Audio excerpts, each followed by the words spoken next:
I'm doing well, thank you. Oh, okay. And how old are you? I'm 14. And what grade are you in? 8. Okay. Now tell me, what book do you have for us today? I have The Boy in the Striped Pajamas by John, I do not know how to pronounce his last name, I'm very sorry.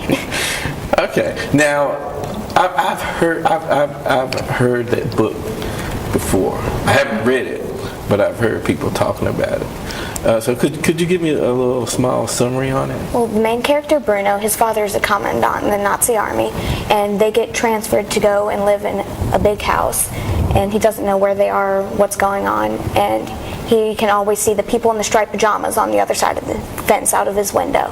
And he's a very big believer in exploring, and he likes to have fun and all of that. So one day, once he gets tired of staying in their little house, he goes to go walk along the fence and explore, and he meets a boy in the striped pajamas, and his name is Shmuel, and they end up becoming best friends, and they can't really go on either side of the fence because it's not allowed, and so it's a growing friendship between them even though they're separated.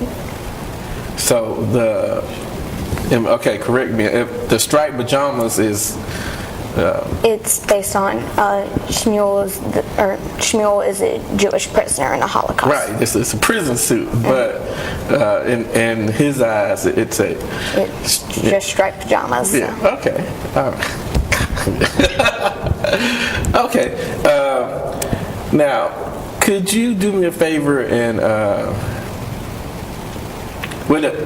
first, let me ask you, who was your favorite character? My favorite character is actually a man named Pavel, and he is Bruno's family's waiter, and he's another one of the Jewish prisoners, and I like him the most because he's always very kind to Bruno.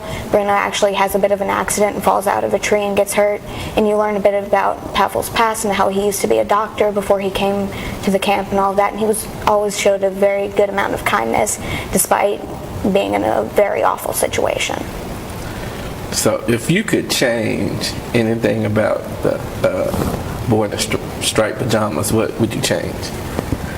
Well, Bruno goes throughout the entire story not having a clue what's going on, and you can very much tell he views them as the people in the striped pajamas. He doesn't even know the name of the camp where they're at, and he doesn't understand a lot of that. I would have him be, and because of that, he's not really sensitive to his new friend's situation, and he's talking about how, well, my house where I lived is better, or now we have like nothing, our house only has 3 floors and that sort of thing. So I would make him a bit more sensitive. Okay.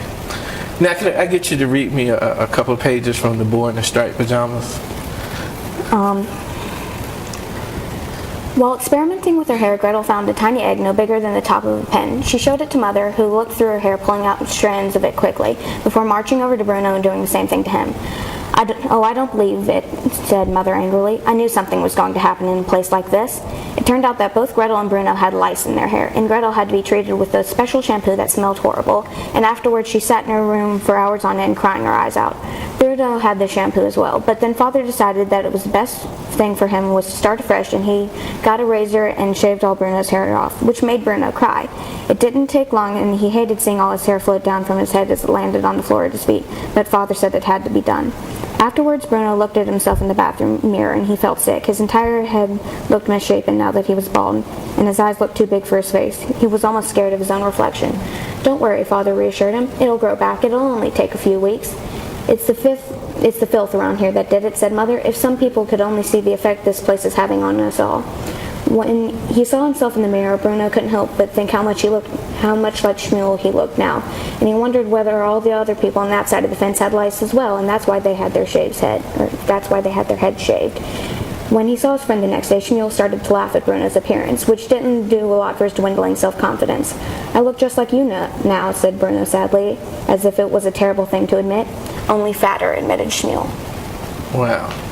I have a whole new appreciation for that book now. Now I have to read it, okay?